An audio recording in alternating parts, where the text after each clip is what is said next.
Welcome to Mishra study Navgachhia. Mishra study Navgachhia में आपका स्वागत है। आज हम लोग क्लास 10th हिंदी का जो है गोधुली भाग 2 विष के दांत कहानी को पढ़ेंगे। तो आप यहाँ देख रहे हैं विष के दांत, जिसके लेखक है नलिन विलोचन शर्मा, और इस कहानी की जो विधा है वह है कहानी। तो सबसे पहले आप यहाँ पर देख रहे होंगे लेखक परिचय।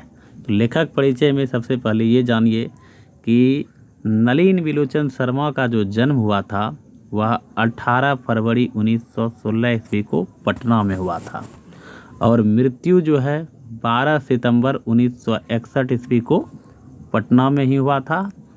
और इनके पिता का नाम था पंडित रामावतार शर्मा, और माँ का नाम था रत्नावती शर्मा, और ये पेशे से एक लेखक थे और एक प्रोफेसर थे।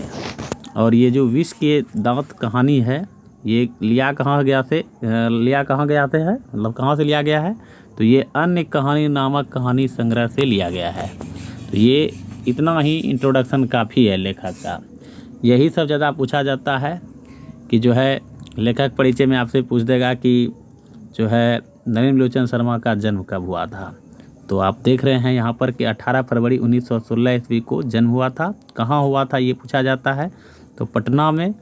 उसके बाद आप देख रहे हैं मृत्यु कब हुआ था, तो 12 सितंबर 1961 ईस्वी को दिल्ली नहीं, पटना में ही हुआ था। और पिता का नाम पंडित रामावतार शर्मा, माँ का नाम रत्नावती शर्मा, और ये एक प्रोफेसर थे। और पटना में ही रहकर जो है इन्होंने जो है प्रोफेसर का कार्य किया, और वहीं पर इनकी मृत्यु भी हो गई थी। और विष के दांत कहानी जो है ये लिया कहाँ गया से है, अन्य कहानी नामक कहानी संग्रह से। तो ये रहा राइटर का इंट्रोडक्शन। अब हम लोग कहानी में जो मूल पात्र है उसको देखेंगे। तो मूल पात्र को देखते हैं। तो यहाँ पर आप देख रहे हैं पात्र परिचय में, तो सबसे पहला जो है सेन साहब व उनकी पत्नी, अर्थात सेन दंपत्ति आप यहाँ पर कह सकते हैं। दूसरा पात्र है गिरधर लाल, और तीसरा पात्र है मदन, और चौथा है खोखा ब्रैकेट में कासू, पांचवा ड्राइवर, और कार भी मान लीजिए एक पात्र के रूप में तो नहीं है लेकिन मान लीजिए क्योंकि इससे संबंधित कहानी है। और है पत्रकार सातवां, आठवां है सेन साहब की पुत्री, उसकी 5 पुत्री थी, और पांचों का नाम आप देख सकते हैं सीमा, रजनी, आलो, शेफाली, आरती। तो अब हम कहानी को बढ़ाते हैं और आपको समझाते हैं।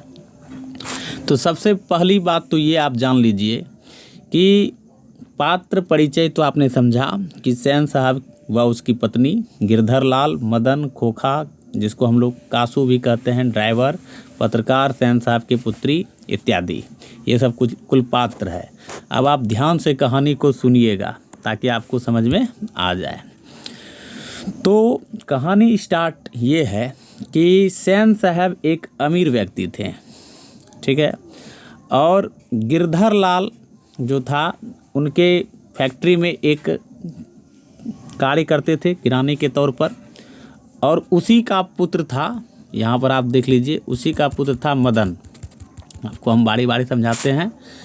तो यहाँ पर आप देख रहे हैं कि सेन साहब और उसकी पत्नी जो थे वो बहुत ही अमीर आदमी था, और उसी के फैक्ट्री में काम करता था कौन, गिरधर लाल, और गिरधर लाल का बेटा था मदन। इस कहानी का मुख्य विलन जो है वह मदन ही है। और सेन साहब की 5 पुत्रियां थी, जैसा कि आप देख पा रहे होंगे, सीमा, रजनी, आलो, शेफाली और आरती, ये 5 पुत्रियां थी। और ये पांचों की पांचों क्या थी, कठपुतली थी। क्या थी, कठपुतली, यानी कि जिस तरह से सेन साहब इसे ट्रीट करते थे उस तरह से ये रहती थी, यानी कि जो भी कह देते थे सेन साहब वह ये सुन लेती थी। इसलिए जो है ये 5 पुत्रियां कठपुतली थी। और सबसे बड़ी बात है कि सेन साहब को एक लड़का पैदा हुआ था 5 पुत्री होने के बाद। तो आप समझ सकते हैं कि जब किसी के घर में 5 बेटी के बाद एक बेटा पैदा हो तो कितना खुशी का माहौल हो सकता है घर में। इसलिए सेन साहब जो है उसका नाम था खोखा, और सैन साहब इसे प्रेम से कासू भी बुलाते थे, प्यार से। इसको ब्रैकेट में आप ले सकते हैं यहाँ पर कि जो है इसको कासू भी कहते थे सैन साहब।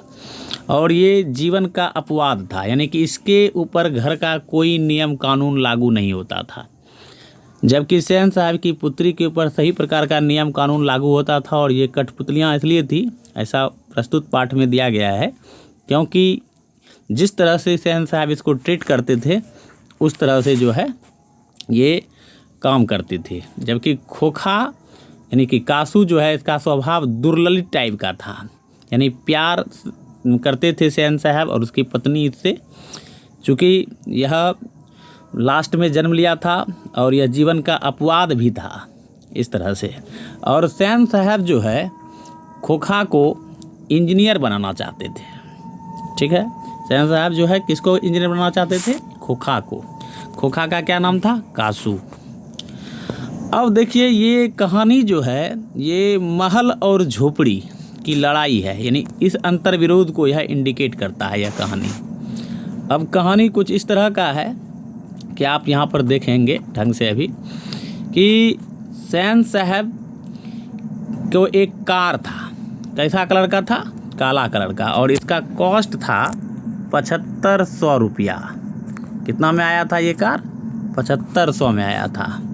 7500 रुपये की यह कार थी जो सैन साहब ने खरीदा था इसको।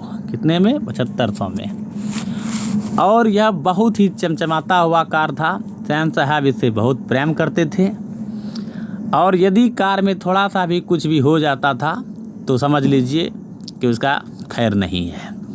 लेकिन खोखा जो है को छूट था इसके लिए।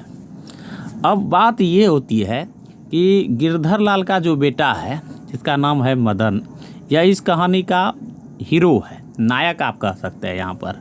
तो मदन क्या किया, एक दिन खेलते खेलते इसके कार से जाकर टकरा गया। तो इसका जो ड्राइवर है यानी कि सैन साहब का जो ड्राइवर है वह क्या किया, मदन ने सैन साहब के ड्राइवर का कॉलर पकड़ लिया, जिसके कारण से झड़प होने लगी। तो इस पर जो है सैन साहब कहते हैं कि सैन साहब जो है मदन को डांटते हैं और उसके पिता गिरधर लाल को कहते हैं कि इसी तरह का बच्चा आगे जाकर चोर डाकू बनता है। तो बात यही नहीं हुई। अब देखिए क्या हुआ कि मदन वहाँ से चला गया, और मदन हमेशा जो है अपने पिता गिरधर लाल से पिटाई खाता था, मतलब पीटता रहता था। कारण यह था कि गिरधर लाल जो है वह सैन साहब के फैक्ट्री में काम करता था। इसको डर रहता था कि कहीं सैन साहब उसे उसकी नौकरी से ना निकाल दे, इसलिए थोड़ा सा भी अगर दिक्कत होता था, मदन दिक्कत करता था, तो गिरधर लाल उसे क्या करता था? पीट देता था, या गिरधर लाल जो है पीटने का कार्य करता था। तो बात कुछ इस तरह से हुआ कि मदन हमेशा जो है अपने पिता के इस व्यवहार से हमेशा दुखी रहता था, क्योंकि बार बार वह पिटाई खा जाता था। तो हुआ यूँ कि खोखा जो है, ये खोखा जो आप देख रहे हैं जिसका नाम है कासू, तो यह क्या करता था कि घर में कुछ अटपटांग तरह का काम करता था, जिस कारण से कहीं ना कहीं सैन साहब को लगता था, सैन दंपत्ति को, कि यह जो है ना आगे जाकर इंजीनियर बनेगा, इसलिए इस पर किसी भी तरह का कोई नियम कानून नहीं था। और तो हुआ यूँ कि सैन साहब के घर में उसके कुछ दोस्त आए, पत्रकार महोदय। तो उसका पत्रकार सब दोस्त था, तो उसने अपने अपने बेटे के बारे में बताया कि हम ये कर रहे हैं अपने बेटे के लिए। तो इसने जो है इस पत्रकार महोदय ने सैन साहब को सलाह दिया कि आप अपने बेटे को क्यों नहीं किंडरगार्टन स्कूल में भेज देते हैं पढ़ने के लिए।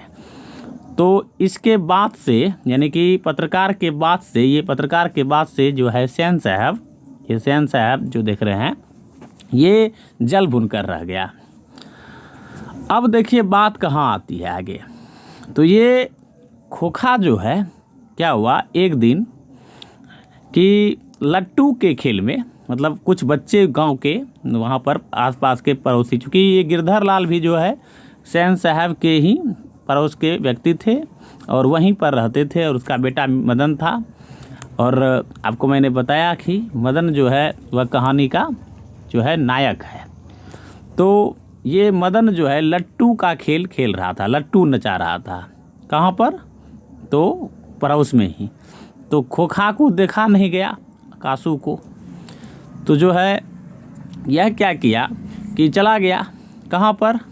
तो लट्टू नचाने के लिए देखा। तो यहाँ पर एक बात सामने में आया है कि हंस को देखकर कौवा ललक गया, यानी कौवों के झुंड में कौवों की झुंड को देखकर हंस ललक गया। कुछ इस तरह का बात आया है प्रस्तुत पाठ में। तो हुआ यूँ कि खोखा चला गया कहाँ? तो जहाँ पर लट्टू नचाया जा रहा था, किसके द्वारा? इस मदन के द्वारा। ठीक है। तो अब होता क्या है कि मदन जो है खोखा को नहीं देता है लट्टू नचाने के लिए, जबकि खोखा जिद करता है इस पर। तो मदन और खोखा के बीच झड़प हो जाता है। एक बात मैं आपको बता देना चाहता हूँ, ये जो खोखा है इसका उम्र 5-6 साल होगा और मदन का भी समथिंग इसी प्रकार। तो मदन जो है वह खोखा को लट्टू नचाने के लिए नहीं देता है और इस कारण से मदन और खोखा के बीच झंझट स्टार्ट हो जाता है। इस पर मदन जो है खोखा का दो दांत तोड़ देता है। अब दांत तो तोड़ दिया तो पूरा तरह से झंझट हो गया, चूँकि मदन को हमेशा लगता था कि उसका पिता गिरधर लाल उसको हमेशा पीटेगा। इस वजह से मदन को डर हो गया था कि आज तो खैर नहीं है, आज तो हम घर नहीं जा सकेंगे। तो यह किसी प्रकार रात में जब सब सो गया तो अपने घर में यह जो है अंदर गया और इसको लगा कि आज अगर जो है हमको पापा अगर देख लिए तो काफ़ी ज़्यादा पिटाई लग सकता है, शायद हमारा जीना भी मुश्किल हो जाए। फिर भी जो है यह किसी प्रकार घर के अंदर प्रवेश करता है यह मदन, और अंततः जो है जैसे ही खाना खाने के लिए जाता है तो उसके पिता दौड़ कर आते हैं और ये एकदम साइलेंट वे में रह जाता है ये लड़का मदन। कह सकते हैं चुप बांध लिया कि अब तो खैर जीना दुर्लभ ही है। लेकिन होता क्या है कि अंततः गिरधर लाल जो है मदन को गोद में उठा करके उसको शाबाशी देता है। तो कुल मिलाकर यही कहानी है और इस कहानी में जो है गरीब और अमीरों के बीच के अंतर विरोध को इंडिकेट किया गया है। यदि वीडियो अच्छा लगे तो एक लाइक शेयर और सब्सक्राइब कर दीजिएगा हमारे चैनल को। आज के लिए इतना ही, धन्यवाद, थैंक यू।